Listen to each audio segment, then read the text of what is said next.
Thanks for the invite to participate here today. I appreciate the opportunity. So I'm going to talk with you guys a little bit about working with a public information officer, or a PIO. That's basically a semi-fancy term for a writer or a communicator at a public institution, usually in the news office. So first of all, why would you want to work with us? Hopefully you do. There are some certainly altruistic reasons to do this. Getting your work out in an accessible way can maybe indirectly kind of influence or inspire the next generation of scientists and engineers. Certainly can help kind of elevate the level of science literacy among the lay public, which I think we can all agree is a worthy goal. If nothing else, you keep your friendly neighborhood PIO employed, because we don't have a job without you guys, so we always appreciate that. Certainly some selfish reasons to do it as well, though. There is some research out there that shows that cited studies, or I should say studies that end up in the media, tend to be cited more often than those that do not, so that's kind of a nice little bonus. Certainly it makes funding agencies happy as well to see research that they're supporting get out there and get some attention. Certainly we have examples too of situations in which other researchers, either from your institution or outside your institution, learn about this, your work through the media. Certainly can lead to some either informal networking or even some formal collaborations down the line. And potentially can also help you attract a higher caliber of graduate assistant, postdoc that you might be working with in the lab. Okay, so should you reach out to us? I'm going to break down a couple of scenarios and some questions to ask. Start with the bread and butter of sort of our office and you guys as well to a large extent, the peer-reviewed study. So first of all, ask yourself, is this study something that's going to make researchers in my field stand up and take notice? Will they want their name, or would they have wanted their name on this paper after they read it? If the answer to that question is yes, then chances are good that you should be reaching out to us as well, or that we would want to hear about it. Two, I do write about basic research fairly often, actually, and many other writers will as well, but it's always an easier sell when you've got applications in the realms of health, the environment, energy, the economy, communication, things of that nature. So that's certainly something to bear in mind. Number three, will telling your neighbor or a lay person, someone who is a non-expert, yield a reaction like Neo in The Matrix, or Keanu Reeves in pretty much any movie he's ever been in, really. Certainly that's always a good sign.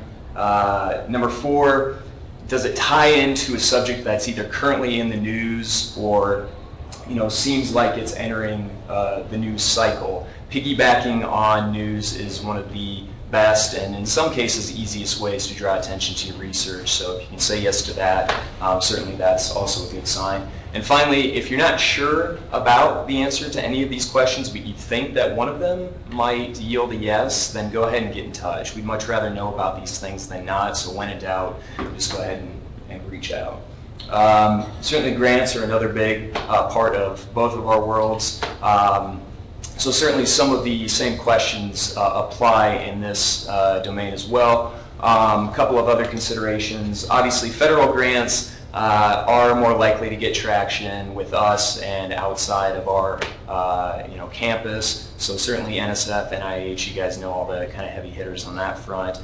And money does matter. I mean, certainly if you get a $5 million, $10 million, $20 million grant, chances are very good that we're going to want to know about it and we'll give it coverage. But with that said, I've written about grants of $1 million, even a few $100,000, maybe once or twice, even less than that. So again, if there's something truly compelling about the work, it doesn't necessarily have to be the world's biggest grant. A few other scenarios in which you might want to consider reaching out. Research-related developments, that's kind of a broad term. That would include a case like Chris Twan up there on the top right. He, 10 or 15 years ago, developed some concrete that can conduct electricity and melt snow and ice in winter storms. And he'd gotten a little bit of media coverage here and there, but what we really piggybacked on, what we used is what we call a news peg to hang the story on. was the fact that he was getting attention from the FAA. They wanted to evaluate his concrete, potentially incorporated into tarmac at airports across the country. So we piggybacked on that. The story ended up, or his research ended up getting international coverage in pretty much every major outlet that we could ever want. So if you have the opportunity to commercialize your work or even just get it out into the public in an informal way, that can be an opportunity for a story as well. Certainly technology that either other institutions don't necessarily have or that will simply allow you to expand your research in an interesting way is something that we are always interested in. Down on the right there, that's an augmented reality sandbox. I'm actually going to get a chance to write about that here hopefully in a couple of weeks. Another good example, there's an automated phenotyping system here at Nebraska Innovation Campus in Lincoln that we've written about recently, and is one of just a few in the country, at least that I'm aware of. So another good opportunity there. So if you do reach out to us, what should you know? Well, certainly if we're writing about a peer-reviewed study, I would advise you, and many of you and many researchers are good at this, some are not so great, but if you can let us know as soon as you get word that a publication is being accepted and will be published, that's fantastic, partly because reporters kind of look at studies the way they look at fruit. If it's more than a few days old, or in a best case scenario maybe a couple of weeks old, they consider it too ripe for consumption. They're just going to kind of toss it aside in certain cases. I mean, I do write about research that's been out there for a while, and we do have success stories, but ideally you want to get it to us as quickly as possible, partly because, too, we're juggling stories. I would say by and large we're not as busy as you guys are, but we are juggling stories usually, and if you can give us some lead time, then we can give it its due attention before it comes out. This is a really, really important point. It's hard for me to overstate how important multimedia really is, and as a writer it kind of pains me to say this, but sometimes drawing attention to your work, it just boils down to having the shiniest object in the room, and that can mean video, it can mean audio, it can mean imagery. If you do try to pass along, photographs or illustrations or what have you, try to send them in the highest resolution and the largest dimension that you possibly can, and we can pare that down from there. Certainly, the bigger the better in that case. Reasons that you would want to pass it along. For one thing, it draws people into research that they otherwise would be too intimidated to approach, or they might not have an interest in. On the left there, that sort of illustrates a technique for embedding carbon nanotubes in resin-based polymers, which is pretty complex, certainly to me, and I think to most people who aren't involved in nanoscience. So certainly, seeing those images can draw someone in where they otherwise may not be. On the right, I think that guy speaks for himself. Those are the largest known eyes in the arachnid world, and I'll get into that research here in a couple more slides. Illustrating concepts, I kind of alluded to this on the previous slide, but on the left, that's related to research that looked at how mutations in a couple of genes would change the behavior of these cellular proteins, and that in turn changed the way that these plants responded to drought. So I can say all that, or I can show you the plant on the right, that poor plant on the right relative to his non-mutant brothers and sisters on the left, and you get a pretty good idea of what sort of effects we're talking about. Do set aside some time, prepare to set aside some time to sit down for an interview. Mine usually lasts anywhere between 20 and 45 minutes, maybe 30 on an average. Few points. This one's going to seem blindingly obvious, but do try to answer directly the questions that you're asked if you can. I say that mainly because it's pretty easy to get off on tangents during an interview, and tangents are great. They really are. I mean, they give you all sorts of information, or me all sorts of information that I wouldn't otherwise think to ask about.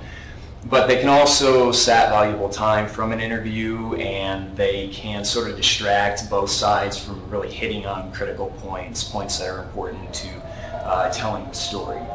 Analogies and metaphors, I'm sure you guys probably know this already, but these are huge. Smoke them if you got them. Please pass those along if you happen to have any good metaphors. They will probably make their way into the story. Now obviously we do sacrifice nuance sometimes for the sake of of making concepts accessible and comprehensible, but they're very, very useful. We always appreciate them. Jargon is something that we generally try to avoid in our stories, but we may very well ask you about it during an interview for the sake of better understanding it. You know, PIO backgrounds in their science knowledge can vary wildly from essentially nothing to having a PhD in a particular discipline. But my rule of thumb would be prepare yourself to explain it as you would to an undergraduate student, and that's usually a pretty good place to start. Hopefully at the end of your interview, the PIO will ask you if you have anything else to add, if there wasn't, or if there was something that you didn't touch upon in the interview that you feel is essential. If they don't ask you that question and there is something that you feel they need to know that you haven't talked about, let them know at that point. Especially if it's context that can sort of help illustrate the perseverance, the creativity, the sometimes luck that goes into a lot of scientific research. Obviously, those are all key components. One quick example, I worked with a grad student who camped out in a Florida State park for a couple of months, and he was investigating those spiders from a couple of slides ago. So he set up these infrared cameras throughout the state park. He powered them with car batteries. He shaved down these dead palm fronds to build his own tripods to mount the cameras on. He made a MacGyver reference, which I absolutely worked into the story, so that was great. But obviously not all strands of research lend themselves to something so extreme as that, but that's just an example. We will send you, or at least in my experience, pretty much every PIO sends their sources the story ahead of time. They do that first and foremost for the sake of accuracy, so if something is blatantly wrong or even slightly wrong, it's very easy to get science slightly wrong. I've been told that, I've learned that over time. So please do let us know. That said, also try to take into account the fact that we do write for different audiences. We're going to emphasize different points. The story will not necessarily look like the study, and that's okay. And just try to bear that in mind if you can. And finally, certainly, if we do our jobs and the research or the grant or what have you is compelling enough, hopefully there will be reporters, there will be broadcasters out there who want to put together their own stories or their own segments. So do be prepared to speak with them. If you're not comfortable doing that, let us know ahead of time. But if you're just unsure about how to do it, then certainly we're here to help on that front as well, because the terms of engagement for working with a PIO versus external media, they're fairly different, and it's good to kind of get your head wrapped around those ahead of time. And yeah, that's pretty much all I've got. Thanks for listening, guys. We've got time for questions.